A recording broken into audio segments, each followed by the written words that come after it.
Hello, everyone. Welcome to the NJ1ST podcast. My name is Ryan McDonald. Thank you for joining me. I have a guest with me, Lisa Fabrizio. She is running for Legislative District 22.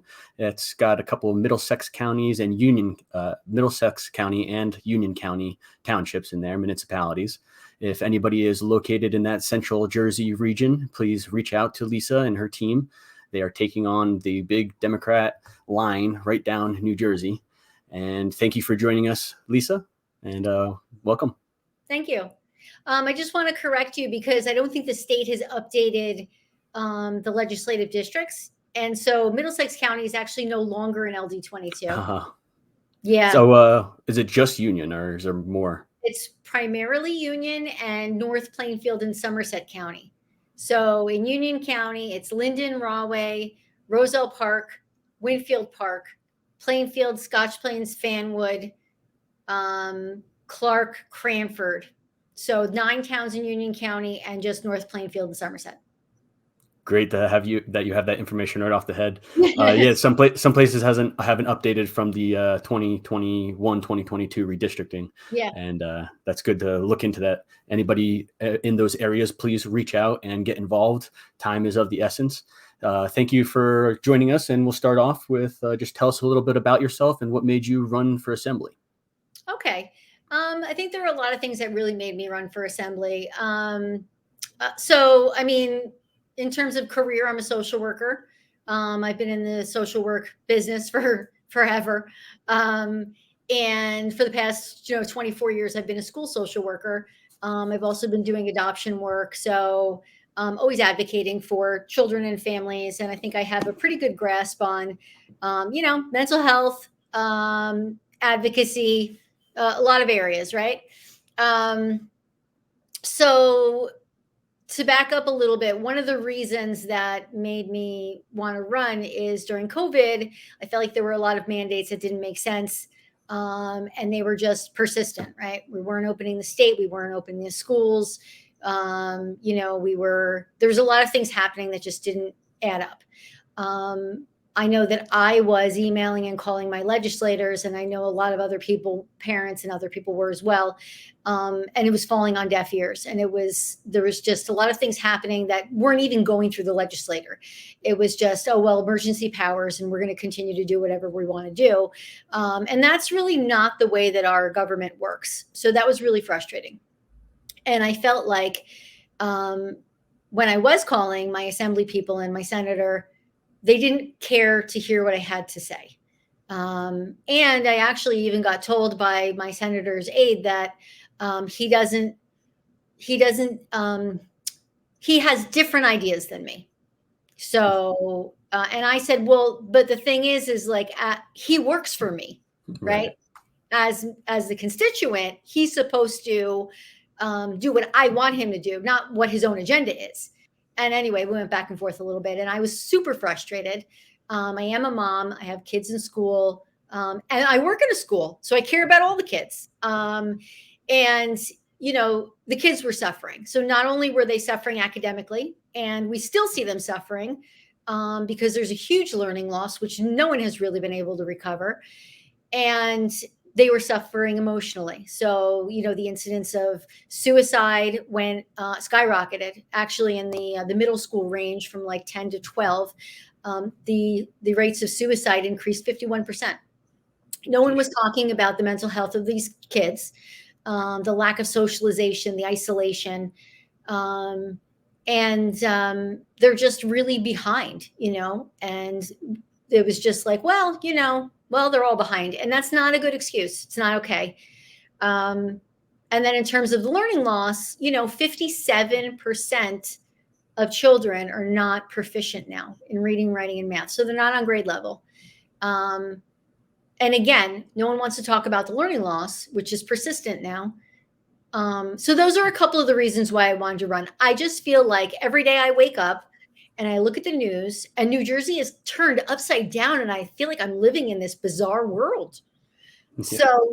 So that's happened. Those are some of the reasons. Great. And I really appreciate you outlining it that way.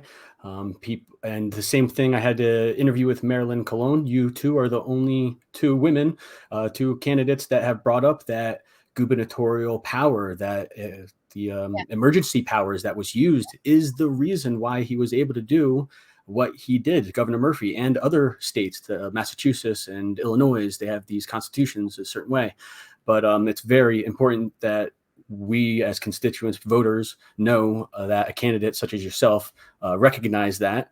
And just to put a cherry on the top, I believe, Lisa, I was very excited when I heard that you were running because you supported my NJ First activism for, I think, since 2019, even before even 2020.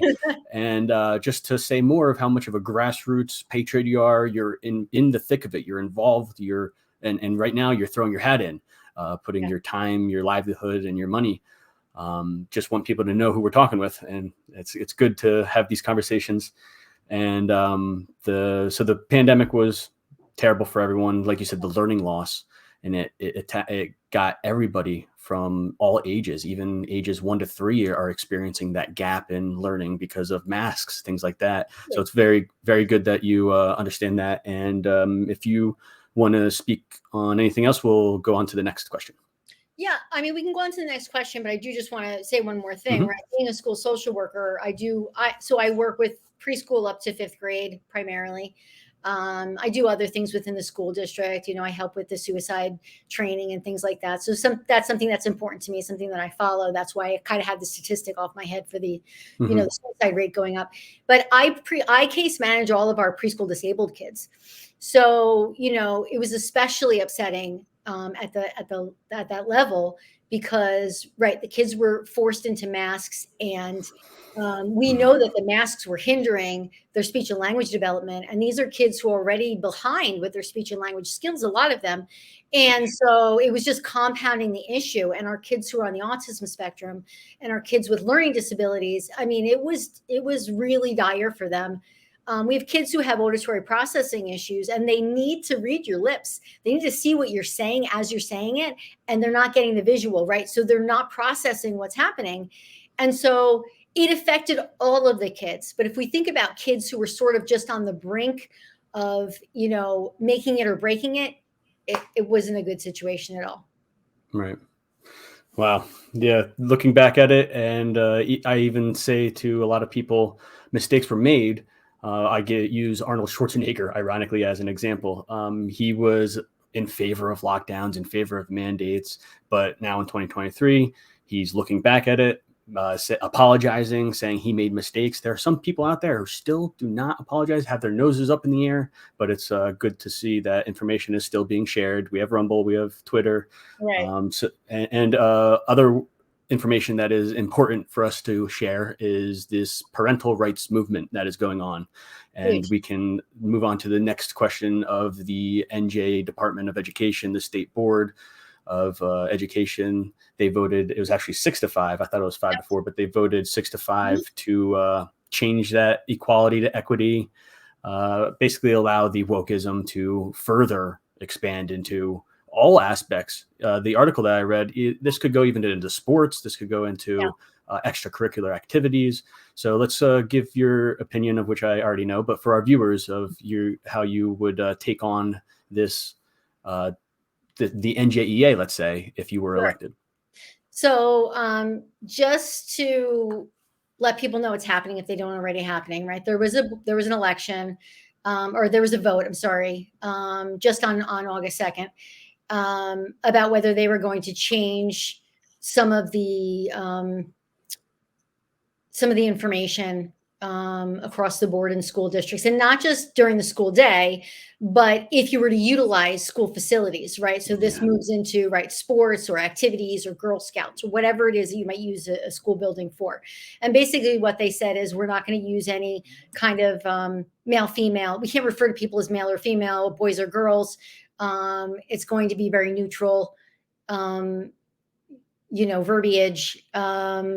They basically said, you know, boys will be able to participate in girls' sports and vice versa. Although I don't think that it affects the boys as much, right? Because, you know, structurally, boys are stronger than girls. So, right, we don't want girls entering boys' sports and taking their scholarships. But I don't see that as much of an issue, honestly, as the other way around. So basically, at the end of the day, they changed some of the verbiage also to be from equality to equity. And the thing is I don't think people understand that equity and equality are not the same thing, right? Mm-hmm. Equity gives special rights to what we call like a protected or a special group by taking away the rights from other groups, which actually makes it inequitable. So if we talk about girls, girls are getting the short end of the stick. That means that boys are able to enter their spaces. They can go into their bathrooms. They can go into their locker rooms. They can go into their sports. They can, potentially take away their scholarships for college if they're, playing their sports. Only, if they identify as a girl, right? Mm-hmm. So it's a problem. And I mean, there's so much to discuss here. It's just huge, right? And I used to be a Girl Scout troop leader, right? My daughter was little. I ran the Girl Scout troop with another mom, and we talked about Title IX and the importance of Title IX. And Title IX protected girls in their sports because it recognized that girls just biologically are different, and they need to be the champions in their own sports, right? We can't have boys entering their sports and taking away their thunder and taking away their scholarships and things like that. And it's like, who cares? No one cares about girls now. And it's kind of disturbing. And where are the feminists? I mean, I just don't know where anybody is. No one seems to have anything to say about this except, well, too bad, girls. You had it good for a long time and now too bad. So it's disturbing to me for a lot of reasons. Also,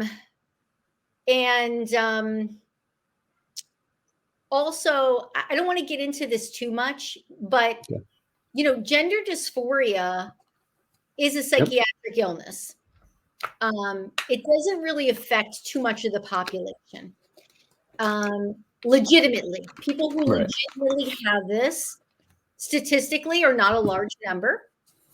And I could be wrong, and I could get bashed for this, but I feel like the numbers are increasing because I feel like kids are sort of jumping on the bandwagon. Kids who are trying to fit in or trying to find themselves or want to be different, want to be cool. I feel like it's sort of a kitschy thing to be to have this gender dysphoria now. So it's kind of disturbing because this is leading kids to make decisions and everybody jumping on the bandwagon to make kids happy. And in the end, the children are really being harmed. So I don't want to get onto that too much, but that whole movement is upsetting. And we find that parents' rights are being taken away from them. I am a huge advocate of parents' rights. Parents should be in charge of what happens to their kids, not the government. Not doctors, not people who think they're experts. We obviously just saw through COVID, there was a lot of experts telling us what to do and they were completely wrong. Agreed. Yeah. So, we should cut off somewhere. No. Well said. I wanted you to keep going, and I'm glad I let you go that long because I don't want to go into it just as long, just like you said, we could go into it forever. Yeah. Those statistics and stats of mental health when it comes to dysphoria and also the generational identifying as the Generation Z identifying as LGBT, the stats on that, I have them and I can share them with you, but we'll do that another day. And we'll move on to the next one I have is term limits. And I spoke with Marilyn Colon, and she as well is in support of this, but even to the state legislative effect. And I looked up on Wikipedia, there's a couple of states, maybe 14, 16 that have term limits on their state level, on their city level. New Jersey's not one of them. Let's give your opinion on career politicians, on term limits. Maybe if you have anyone on your mind, maybe if you don't want to do that, that's fine. Just give us your opinion on career politicians in New Jersey or in general. Sure. Sorry to cut you off. I was actually just endorsed by the term limit. Oh gosh, forget what they're called now. U.S. term limits. My Facebook page, yeah, and you'll see it. Yeah, so I do believe in term limits across the board. You know, Cool. the longer somebody stays in office, the more likely, not likely, the more the easier it is for them to become corrupted, right? Hmm. You start to develop relationships with special interest groups and things like that. And you know, it might even, you know, start out as something that's um, not meant to cause harm, but then in the end it does. I just feel like the more that we give people a chance to be in the legislature, the less corrupt it is, right? What career Cool. politicians, yeah. So and grassroots people then have the opportunity to get in there as well. Good Um, point. you know, I think the longer you're in there, the more you forget that you, like I was saying earlier, that you work for the people, right? Um, and and that's something that's really a problem in New Jersey. It's just a machine, right? And the machine just keeps kind of plugging along, and they forget who they're working for, and that's why we keep having these crazy laws that are getting passed. And so, yes, I'm in favor of term limits. I think 2 years, 2 terms in the assembly, 2 terms in the Senate. That's enough. Cool, cool, cool. I as well and love to entertain that idea because on the federal level as well as the state level, and now even on the local county level, you see the corruption. Everybody talks about it. You see Yeah. it. So there has to be a change. And I'm not going to go into the liberal or conservative, but this is a liberal idea to say that you need a new representative, and the republic, the idea of a republic is a more of a liberal idea, and people should get away from that liberal or conservative is Yeah. good or bad, because in reality we use both of them in everyday life Right. in all forms of government. But cool, that was very cool, and I hope that other people, other Republicans, would join you in saying that, just like Marilyn Cologne did. Mm. And I guess now we get to speak about some of those career politicians. And so, for example, actually, I'm going to hit you hard just on a quick question. The Sure. career politician. So, if you're in favor of the 2 terms, you said, Hmm. Hmm. what about our NJGOP leaders, I guess you can call Hmm. them, like, and I believe they're down by you, like John Bramnick, Nancy Munoz. They've been in there for a while. Right. Whether or not people think that they're doing a good job or not, those would be people who they can't, if they're term limited. You'd be okay with that because they've been in for that long. Yeah, so they're in obviously they're in a different legislative district than me. I do know them. John hasn't been in the Senate that long. Actually, he was in Assembly before that. So I think this would probably be his second term. And yeah, I mean, Okay. listen, it has to be across the board, right? I think it does get a little tricky because, you know, when I've talked to other people, they're like, well, listen, when you first get in the assembly, there's a learning curve, or in the Senate, there's a learning curve, right? So your first term might be just sort of figuring things out and getting on your committees. Second term, you're doing a lot more of the work. Okay. Maybe even one more term. But beyond that, no, I think you have to then step down and give somebody else a chance. I understand. Yeah, I agree with that completely. And there's a joke for politicos in Congress. I forget the exact number, but they say, all right, you have 300, you have like 2 years, right? That's like 720 days, right? Right. And if you're elected to Congress, you got 180 days basically to try and do whatever you want, because then the 500 days you got to run for reelection, something Well, like that. that's true, right? That does take a lot of time, which it seems so silly, right? You're wasting a lot of time just trying to get reelected again, and when Right. you should be doing the work. Right, right, right. Thank you for your comments on that. I really appreciate that.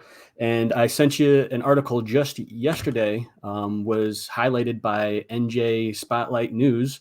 When they put something out, and especially if it's against Democrats, a tone is being changed in the NJ media. So what happened yesterday was there was NJ Spotlight News: top Democrats grow wary about unanswered questions on offshore wind farm. So Nicholas Scutari, who is the senator over in your district, Mm. I have a theory actually, and I'm not getting this is conspiratorial, sure, but it's something to think about. Unfortunately, Lieutenant Shirley Oliver passed away, Right. and Governor Murphy was over in Italy. Mhm. Therefore, Nicholas Scutari, I believe, was the governor, acting governor. He has been And several times, oh, actually. okay. Yeah. I didn't even know, right? So the conspiracy negated. But these bills, there was a bunch of bills that were signed while he was acting governor just this last like 2 or 3 days. So he took the opportunity to get his name out there, to get a photo ops and everything. And Sure. now, just yesterday, Nicholas Scutari, and Craig Coughlin, the two biggest people in New Jersey Democrats, I think are seeing the writing on the wall. They know that Governor Murphy, regardless of him, he's going to be out. He's probably leaving New Jersey as soon as his term is done. And these Nicholas Scutari and Craig Coughlin Democrats, they want to stay in New Jersey. That's their home. They've been here.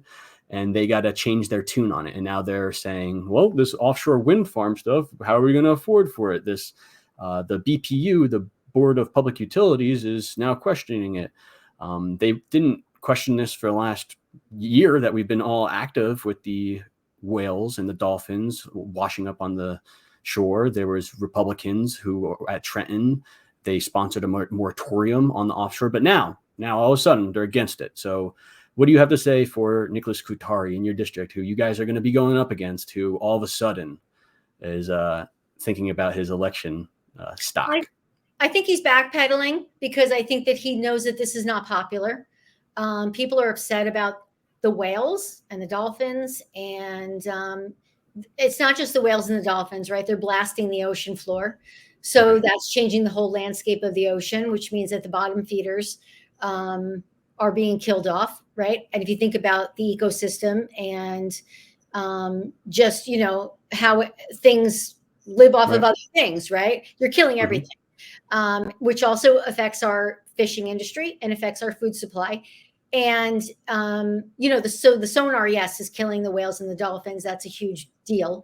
Um, it's also unhealthy for humans, and I just don't know how they think they're going to keep these windmills up. They don't even last 25 years. They're a fortune to construct.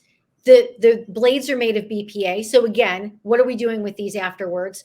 In New Jersey, where we have these nor'easters and things like that, I just don't see these things working properly. Um, Hmm. Anyway, there's a lot of problems with them, and at the end of the day, they don't do anything to help this climate change. So anyway, I think that he's backpedaling because I think that he realizes that people are upset, even if they don't understand the whole dynamic of it. They're upset about what's happening with the whales. And if he really cared, about 3 weeks ago, there was a vote at the assembly and then the Senate level, because they're also very expensive, right? So, in order to offset some of these costs that the taxpayers will be taking on for these windmills, um, we were supposed to get some kind of an incentive back because our utility bills will be going up.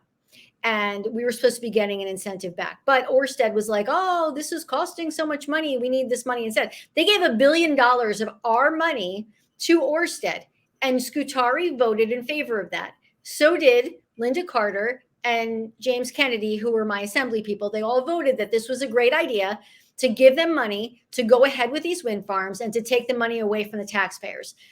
So now, 3 weeks later, he's decided, I don't know if this is a good idea. Well, I think it's just backpedaling. It doesn't make any sense to me at all.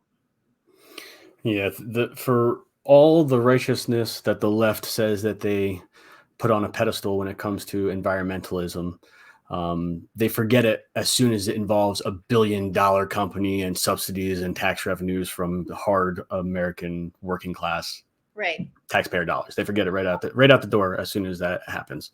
And when election time comes, you best believe that they're going to vote for him and forget it. But maybe we're knocking on the doors and things are changing. People will be able to see exactly how you outlined it, that he's backpedaling. And I went to Kane University. Actually, that was the first university I went to in New Jersey, and Nicholas Scutari was that name. And for 5 years, 10 years, The dude made his whole career off of saying, I'm going to legalize pot. That's Yeah. all I knew. That's all I knew about him in college, going to school for political science with all the Democrats. Right. And he led people on for so long. I don't know why people keep trusting the man for so long. And I'm not going to get into anything other about my Kane University experience, but we do now share a congressional district, I believe, Lisa, with Oh, CD7. I am you, or you have part of you're Lincoln. affiliated, right? Part of Linden, right? And so we'll be definitely talking more coming the next years and years to come with a new congressional district. But the Kane University, I think that is somewhere where Republicans have to hit harder, because I didn't experience Republicans there at all. If now there is a congressional district 7 that is closer to Kane, people who attend Kane live in Linden. I worked in Linden. I lived around there. So it'll be excited. I'm excited for that. Is there any bills that you are excited for? Any legislation that you plan on bringing, or that you know of anybody that you're excited to work with at the state legislature if you get elected? I mean, I think that the bills that I'm interested in are the things that I've been sort of touting on my campaign, is really the parents' rights. And yeah, hey.